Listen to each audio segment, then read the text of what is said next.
So hey guys, welcome back to another mini vlog. তো এখানে সকাল সকাল রেডি হয়ে বেরিয়ে পড়েছিলাম কলেজের জন্য। অনেক আগেই পৌঁছে গেছিলাম, তাই দেখলাম ক্লাসে কেউ আসেনি। তারপরে আস্তে আস্তে সবাই এসে আমাদের ফার্স্ট ক্লাস অলরেডি স্টার্ট হয়ে গেল। তারপরে ফার্স্ট ক্লাস হওয়ার পরে একটু বাইরে বেরিয়েছিলাম। তারপরে আবার সেকেন্ড ক্লাস স্টার্ট হয়ে গেছিলো, যেটা ছিল জুরিসপ্রুডেন্সের।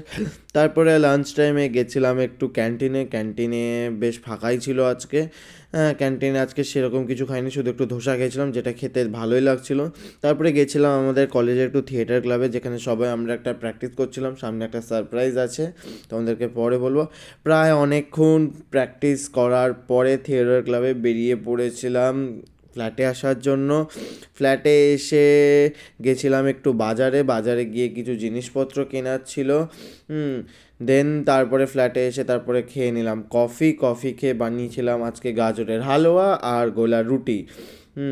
দেন তারপরে রাত্রেবেলায় অ্যাজ ইউজুয়াল ডিনার করে শুয়ে পড়েছিলাম। দেখা হচ্ছে নেক্সট মিনি ব্লগে।